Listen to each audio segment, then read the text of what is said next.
Stone high strength low expansion அப்படின்னு அதுக்கப்புறம் டைஸ்டோன் high strength low எக்ஸ்பென்ஷன் இருக்குது. இது வந்து டைஸ்டோன் அப்புறம் வந்து டென்சைட் அண்ட் இம்ப்ரூவ்டு ஸ்டோனாக அது சொல்கிறாங்க.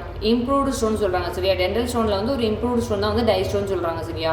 இது வந்து எதுக்குன்னா இன்லே ஆன்லே ப்ரிப்பேர் பண்ணுறதுக்கு வந்து யூஸ் பண்ணுறாங்க. இன்லே ஆன்லேஸ் அதுக்கப்புறம் வேக்ஸ் பேட்டர்ன் ஃபேப்ரிகேஷன் பண்ணுறதுக்காண்டி யூஸ் பண்ணுறாங்க. க்ரௌனுக்காண்டி வேக்ஸ் பேட்டர்ன் பண்ணுவாங்க. இதில் மேலே தான் வேக்ஸ் பேட்டர்ன் பண்ணுவாங்க. இது வந்து ஒரு strongest and hardest part of the gypsum ப்ராடக்டாக வந்து இருக்குதுன்னு சொல்கிறாங்க. இது வந்து செகண்டரி காஸ்ட்னு சொல்கிறாங்க ஓகேவா. It is used for the high ஸ்ட்ரென்த்தாக இருக்குது, ரொம்ப ஸ்ட்ரென்த்தாக இருக்குது. ஹை சர்ஃபேஸ் ஹார்ட்னஸ் வந்து ரொம்ப நல்லாவே இருக்குது.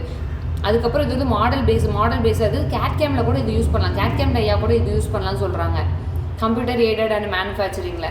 அதுக்கப்புறம் வந்து டை வந்து it's fabricated to the casting of inlay crown bridges and wax பேட்டர்னில் வந்து இது பண்ணுறாங்க. இது வந்து டைஸ்டோன் வந்து ஒரு லெஃப்ட் 24 hours கெயின் மேக்ஸிமம், அதாவது நம்ம டைஸ்டோன் வந்து போர் பண்ண பிறகு 24 மணி நேரம் கழிச்சு தான் வந்து ஒரு மேக்ஸிமம் ஹார்ட்னஸே நம்மளுக்கு கிடைக்கும் அப்படின்னு சொல்கிறாங்க. அதுக்கப்புறம் என்ன சொல்கிறாங்கன்னா இந்த காஸ்ட் வந்து should be separated 1 hour boring. புரியுதா? போர் பண்ண பிறகு 1 நாள் அப்படியே பத்திரமா செப்பரேட் பண்ணி வைக்கிறோம். ஆனால் 24 மணி நேரம் கழிச்சு தான் நல்ல ஹார்டனிங்காக வரும்னு சொல்கிறாங்க. இப்போ வந்து அப்ரேஷன் ரெசிஸ்டன்ஸில் வந்து டைஸ்டோன் இஸ் நாட் ஹை.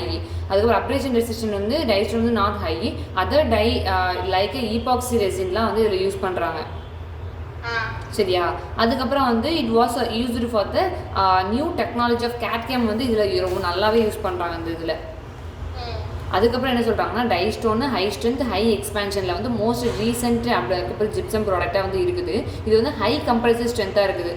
டைப் 4 விட டைப் 5 வந்து ஹை கம்ப்ரசிவ் ஸ்ட்ரென்த்தாக இருக்குது. இம்ப்ரூவ்டு ஸ்ட்ரென்த்தாக இருக்குது. Improved strength is attain to the making of the possible low of the ப்ரிகாஷனாக வந்து இருக்குதுன்னு சொல்கிறாங்க. இதோட setting time of impression last one வந்து செட்டிங் டைம் என்னன்னு சொல்லு. பேஸ் மெட்டல் அலாய் இருக்கா, இது வந்து காம்பன்சேட் த ஸ்ட்ரிங்கேஜ் அந்த பேஸ் மெட்டல் அலாய் வந்து ஸ்ட்ரிங்கேஜ் வந்து காம்பன்சேட் பண்ணுறதுக்காண்டி ரொம்ப ஹெல்ப்ஃபுல்லாக இருக்குன்னு சொல்கிறாங்க.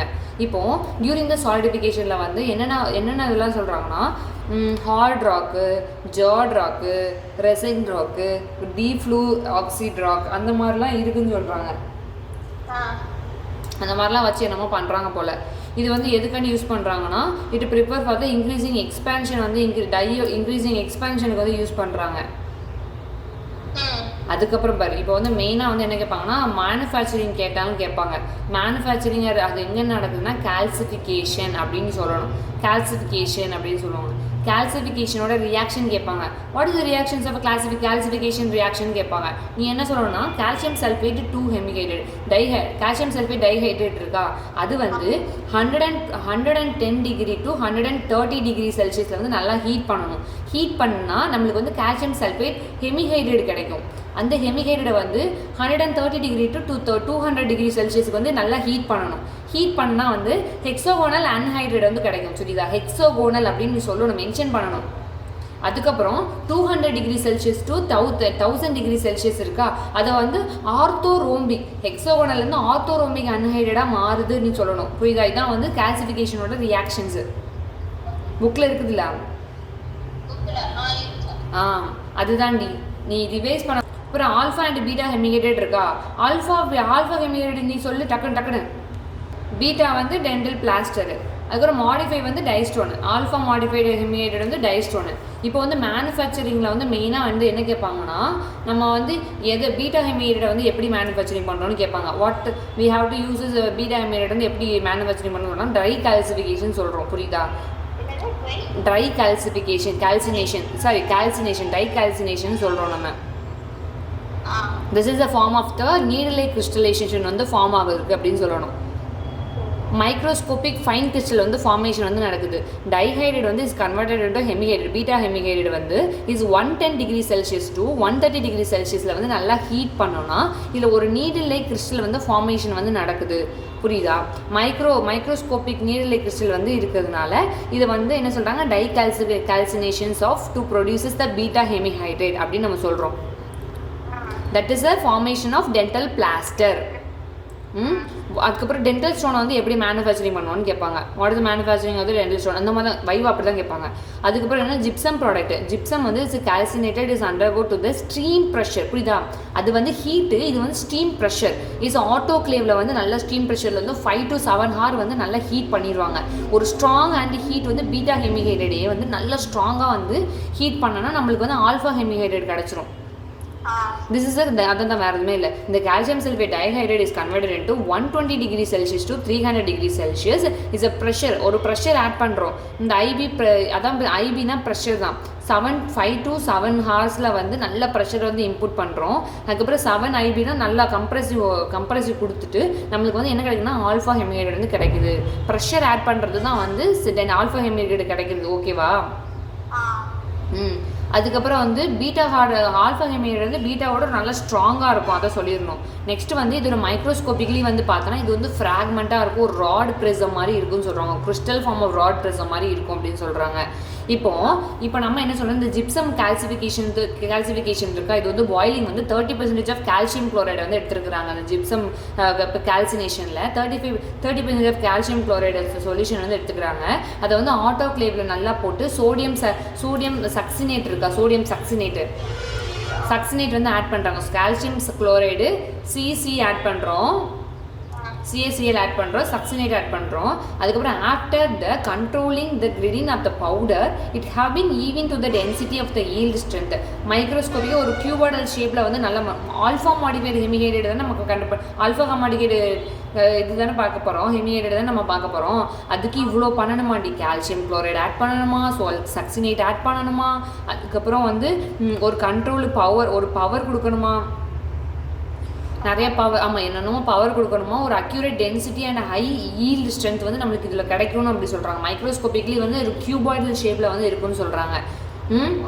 இதாண்டி இதை மெயினாக வந்து எப்படி வந்துச்சு ஆல்ஃபா ஹெமிஹைட்ரேட் நீ சொல்லிடுவேன். What is the meaning of alpha hydrate அப்படின்னு சொல்லிடுவாங்க. நீ வந்து இதை சொல்லிட்டேன்னா அப்படியே முடிஞ்சு போச்சு நம்ம சொன்னதை.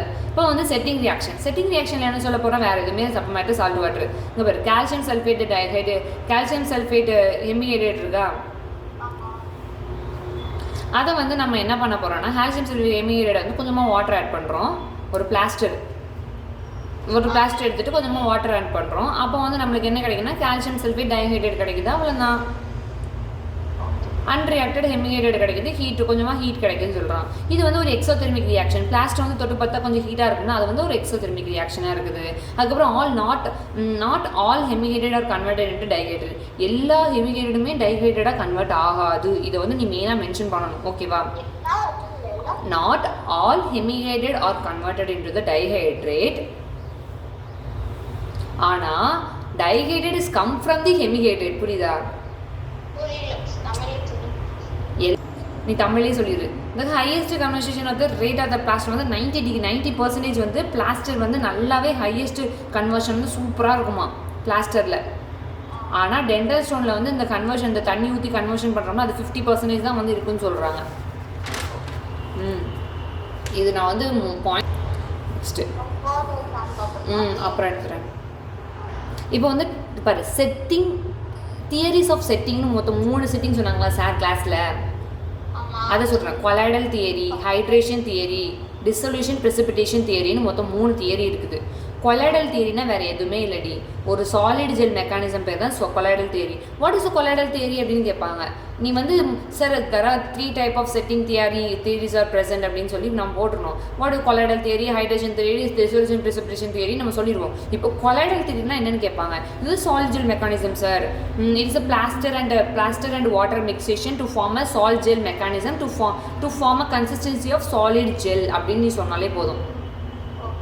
Hydration theory is a theory suggested to the rehydration of the plaster particle. இது வந்து ஒரு ஹைட்ரஜன் பாண்டிங் வந்து நடக்கும். ஒரு பிளாஸ்டருக்கும் இன்னொரு பிளாஸ்டருக்குள்ள வந்து ஒரு ஹைட்ரஜன் பாண்டிங் வந்து நடக்கும். ஒரு சல்ஃபேட் குரூப், ஒரு ஹைட்ரஜன் பாண்டிங், அதாவது hydrogen bonding with the sulphate குரூப்பில் வந்து ஒரு ஹைட்ரஜன் டைப் ஆஃப் பாண்டிங் வந்து நடக்கிறதுனால இது வந்து ஃபார்ம் ஆஃப் செட்டிங் மெட்டீரியல் வந்து நம்மளுக்கு ஒன்று கிடைக்குது அப்படின்னு சொல்கிறாங்க. ஓகேவா? இது வந்து டிசொல்யூஷன் ப்ரெசிபிடேஷன் தியரின்னு ஒரு தியரி. இதுதான் வந்து மோஸ்ட் அக்செப்டபிள் தியரி சொல்றியா. இது வந்து வைட்லி அக்செப்டட் தியரியாக இருக்குது. இன்னும் சொன்னாங்களா sir, what is the plaster வந்து it is a plaster is react with the gypsum கிறிஸ்டலாக வந்து மாறுது அப்படி சொல்கிறாங்க. அதாவது இந்த பிளாஸ்டர் வந்து எப்படி வந்து ஃபார்ம் ஆகுது, ஜிப்சம் கிறிஸ்டல்லேருந்து ஃபார்ம் ஆகுதுன்னு சொல்கிறாங்க. புரியுதா? அதுக்கப்புறம் இந்த ஹெமிஹைட்ரேட் வந்து 4 times மோர் சாலிபிள் தென் தி டைஹைட்ரேட். அதாவது தண்ணி வந்து அதிகமாக ஊற்றிட்டோம் பிளாஸ்டரில். ஒரு ஹெமிஹைட்ரேட்ல வந்து வாட்டர் ஊற்றி டைஹைட்ரேட்டை மாற்றுறோம். ஆனால் அந்த டைஹைட்ரேட் வாட்டர் ஊற்றி நம்ம மறுபடியும் நம்ம பண்ண முடியாதுல்ல, ஹைக்ரோஸ்கோபிக் எக்ஸ்பேன்ஷன் வந்துடும்ல, நிறைய தண்ணி ஊற்ற முடியாதுல்ல. அதை சொல்கிறாங்க.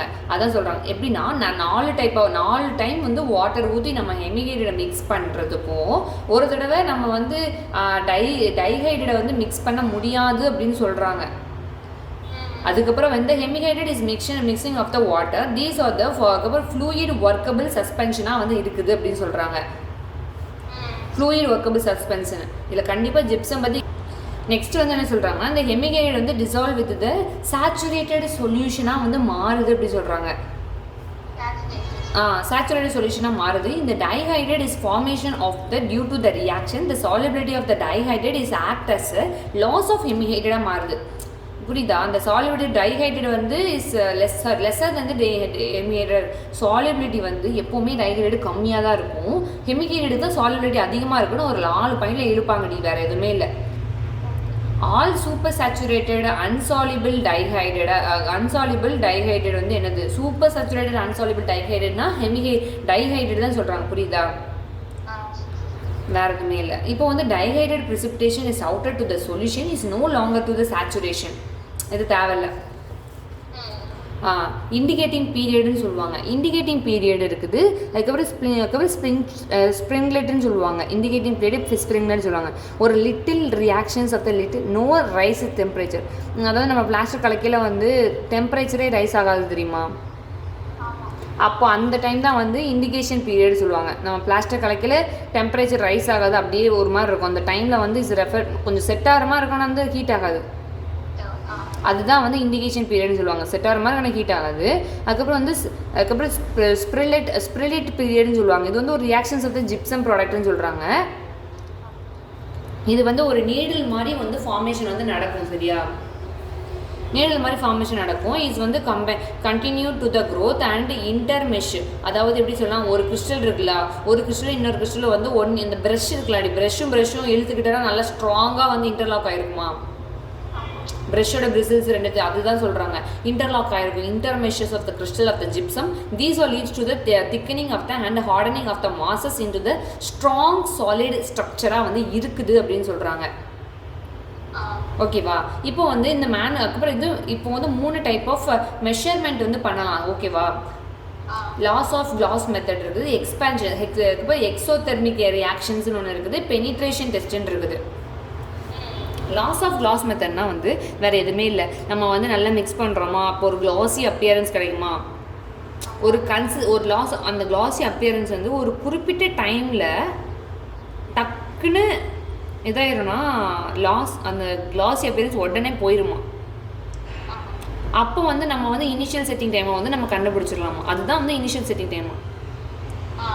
The reaction is proceeded to the gloss disappearance from the surface of the plaster mix. Sometimes it is used to indicate the initial set அப்படின்னு சொல்கிறாங்க. இப்போ வந்து இப்போ வந்து எக்ஸோதெர்மிக் ரியாக்ஷன் பற்றி பார்க்க போகிறோம். சரியா? எக்ஸோதெர்மிக் ரியாக்ஷனாக வேறு எதுவுமே இல்லடி. நம்ம வந்து ஒரு மாசை வந்து நல்லா பிளாஸ்டர் வந்து மிக்ஸ் பண்ணிட்டோம், அதை வந்து ஹீட்டை வந்து எக்ஸோதெர்மிக்காக வந்து ரியாக்ட் பண்ணதில்ல, ஹீட் வந்து வர்றது தான் சொல்கிறாங்க. Increasing the rise of the temperature இந்த டென்டல் பிளாஸ்டர், அவ்வளோதான். பெனிட்ரேஷன் டெஸ்ட்னா வேறு எதுவுமே இல்லை. மொத்தம் 2 டைப் ஆஃப் பெனிட்ரேஷன் இருக்குது. அதுக்கப்புறம் வந்து விக்கெட் நீடல் டெஸ்ட்டு, கில்மோர் நீடல் டெஸ்ட்னு இருக்குது. விக்கெட் நீடல் டெஸ்ட்னா வேறு எதுவுமே இல்லை. அதோட வெயிட் வந்து 300 கிராம் தான் இருக்குன்னு சொல்கிறாங்க. இந்த நீடலோட டயமீட்டர் வந்து 1 mm தான் இருக்கும். இதை வந்து நம்ம டட்டுன்னு நம்ம போடுவோம். புரியுதா? இந்த நீடில் வந்து does not penetrate to the bottom வரைக்கும் வந்து பெனிட்ரேட் ஆகாது. சரி, பெனிட்ரேட் ஆகாமல் இது ஸ்டார்ட் வந்து மேக்ஸிமமாக வந்து ஒரு இனிஷியல் செட்டிங் டைம் வந்து இதை வந்து கண்டுபிடிக்கலாம் அப்படின்னு சொல்கிறாங்க. கீழே வரைக்கும் பாட்டம் வரைக்கும் போகலை. அதுக்கப்புறம் வந்து இந்த செட்டிங் டைம் வந்து விக்கெட் நீடலும் இனிஷியல் கில்மோர் நீடலும் ஒரே மாதிரி தான் இருக்குன்னு சொல்கிறாங்க. நெக்ஸ்ட் வந்து இந்த கில்மோர் நீடல் இருக்கா, இது வந்து 2 டைப் இருக்குது. Small needle, large needle 2 type இருக்குடி. 2 டைப் இருக்குது. What is the type of Gillmore needle அப்படின்னு கேட்பாங்க. ஆமாம், it's small needle and large needle are present sir அப்படின்னு சொல்லணும். ஸ்மால் நீடலோட width is 1/4 of the width LB வித்தாக இருக்கும். லார்ஜ் நீடல் வந்து 1 LB வித்தாக இருக்கும் சார் அப்படின்னு சொல்கிறேன் நீ. அதோட டயமீட்டர் வந்து 2.12 மீட்டர் mm இருக்கும் சார். அதில் வந்து 1.06 mm இருக்கும் சார் அப்படின்னு சொல்லணும். ஓகேவா? நீ தமிழ்லேயே சொல்லு. இனிஷியல் கில்மோனிடெல்லாம் என்னமான்னு கேட்பாங்க. வாட் இஸ் இனிஷியல் கில்மோனிடெல்லாம்? It is a type of starting the mixing time வந்து ஸ்டார்ட் பண்ணி நம்ம வந்து செட்டிங்காக இனிஷியல் செட்டிங் டைமை கண்டுபிடிக்கிறது தான் சார் இனிஷியல் கில்மோனிடல் நீ சொல்கிற. ஃபைனல் செட்டிங் டைமை கண்டுபிடிக்கிறது ஃபைனல் கில்மோனிடல் சார் அப்படின்னு சொல்கிறேன். இது வந்து இதோட இதுதான் வேறு எதுவுமே இல்லை சார். இது வந்து இது barely is visible in the form of the surface of the பிளாஸ்டரோட சர்ஃபேஸில் வந்து நல்லாவே நம்மளால் பார்க்க முடியும் சார். சர்ஃபேஸ் எண்ணில் வந்து நல்லா பார்க்க முடியும் அப்படின்னு சொல்கிறேன். வேறு என்ன இது ஹைக்ரோஸ்கோபிக் வாட் இஸ் கேட்பாங்க. வாட் இஸ் ஹைக்ரோஸ்கோபிக் எக்ஸ்பேன்ஷன்மா அப்படின்னு கேட்பாங்க. Sir there are 5 type of stages in the dissolution precipitation theory. When we add it to the plaster plus water, it will be formation of the ஒரு grow of nucleus வந்து இருக்கும் sir. அந்த நியூக்ளியஸில் வந்து என்னென்னா ஒரு அவுட்வர்டில் வந்து ஒரு சின்ன சின்ன கிறிஸ்டல் வந்து இது மாதிரி இருக்கும் சார். ஒரு இன்டர்லாக் மெஷ் வந்து ஃபார்ம் ஆகிருக்கும் சார். தேர்ட் ஸ்டேஜில் வந்து நல்லா வந்து நியூக்ளியஸ் அந்த வாட்டர் வந்து கம்மியாகிடும் சார். ரெடியூஸ் ஆகிட்டு ஒரு நல்லா வந்து கிறிஸ்டலைசேஷன் வந்து நல்லா இன்டர்லாக் ஆகிடும் சார். அதுக்கப்புறம் நியூக்ளியஸ் வந்து டிஸப்பியர் ஆகிடும். ஃபோர்த் ஸ்டேஜில் வந்து நியூக்ளியஸாக இருக்காது சார். எந்த ஒரு வாட்டருமே இருக்காது. ஒன்றுக்கு ஒன்று நல்லா இன்டர்லாக் ஆகிடும் சார் அப்படின்னு சொல்கிறேன். அது அந்த இன்டர்லாக் ஆன பிறகு அடுத்தது நீ மறுபடியும் நம்ம தண்ணி ஊற்றணும்னா நம்ம ஒரு யூனிஃபார்ம் டிசோலியூஷனாக அந்த ஸ்டேஜுக்கு அப்புறம் ஆஃப்டர் த ரியாக்ஷன்ஸில் வந்து ஒரு சார் வாட்டர் வந்து ஒரு வெளியில் தள்ளிக்கிட்டே இருந்துச்சுன்னா ஹைக்ரோஸ்கோபிக் எக்ஸ்பேன்ஷன் சார் அப்படின்னு சொல்கிறேன். அவ்வளோதான். மெக்கானிசம் ஆஃப் செட்டிங் எக்ஸ்பேன்ஷன்னா என்னென்னு கேட்பாங்க சார். இது வந்து செட்டிங் எக்ஸ்பேன்ஷன்னா வந்து ஒரு லீனியர் எக்ஸ்பேன்ஷன் சார். லோ வந்து ஹையாக இருக்குது. லோவில் வந்து 0.06% இருக்குது. ஹையில் வந்து 0.5% இருக்குது. வரமே இல்லை. ஒரு லீனியர் எக்ஸ்பேன்ஷன் வந்து நடக்கும் சார். செட்டிங் எக்ஸ்பேன்ஷன்னா வேறு எதுவும் சொல்லாத. அது வேறு அந்த மாதிரி சொல்லிக்கோ. அதுக்கப்புறம் வந்து சார் ஹெமிகேட்டை வந்து வாட்டரோட ஆட் பண்ணால் நம்மளுக்கு வந்து டைஹைட்ரேட் வந்து ஃபார்மேஷன் நடக்குதுங்களா சார். அதில் வந்து ஒரு செட்டிங் எக்ஸ்பேன்ஷன் நம்மளுக்கு கிடைக்குது. அதான் வந்து செட்டிங் எக்ஸ்பேன்ஷன் சொல்கிறாங்க அப்படின்னு சொல்லு. What is the mechanism of setting expansion கேட்பாங்க. What is the mechanism of setting expansion கேட்பாங்க. இது வந்து growth of the crystal nucleus வந்து நல்லா க்ரோத் பண்ணுறதுக்கு வந்து ரொம்ப ஹெல்ப்ஃபுல்லாக இருக்குது. அதை சொல்கிறேன். அதுக்கப்புறம் வந்து these are affected to the growth of the adjacent to the கிறிஸ்டலாக இருக்குது அப்படின்னு சொல்லிக்கலாம். அதுக்கு இந்த கிறிஸ்டல் வந்து டெவலப்டு ஆன் வித் ஸ்ட்ரெஸ் மூலியமாக வந்து ஒரு நல்ல இது நடந்ததுனால ஒரு எக்ஸஸ் வாட்டர் வந்து ரெக்வயர் ஆகி டு மிக்சிங் பண்ணியில் ஒரு மைக்ரோ போரோசிட்டி அண்ட் ஸ்போர்ஸ் எல்லாம் வந்து ஃபார்மேஷன் ஆஃப் த ஸ்ட்ரக்சரில் வந்து நம்மளுக்கு கிடைக்குது சார். அதுக்கப்புறம் வந்து கொஞ்ச நேரம் கழிச்சு வாட்டர் வந்து லாஸ் ஆகுது. ஆஸ் த ரிசல்ட் வந்து இந்த போரஸ் ஸ்ட்ரக்சர் வந்து கிடைக்குது. வாட்டர் வந்து லாஸ் ஆகி ஒரு சின்னதாக வந்து ஒரு போரஸ் ஸ்ட்ரக்சர் கிடைக்குதா. அதான் வந்து செட்டிங் ரியாக்ஷன் சார் அப்படின்னு சொல்லுவாங்க. அதை சொல்லிக்கோ. அதுக்கப்புறம் வந்து இனிஷியலாக வந்து ஒரு addition of the mixture of the கிளாஸஸில் வந்து இஸ் எக்ஸ்பேண்ட் டு த கான்சன்ட்ரேஷனில் வந்து இருக்குன்னு சொல்கிறாங்க சார். ஒரு fluid part of the cast does not affect the dimension. ஒரு ஃப்ளூயிட் பார்ட் ஆஃப் த காஸ்ட்டில் வந்து டைமென்ஷன் வந்து அஃபெக்ட் ஆகாது சார்.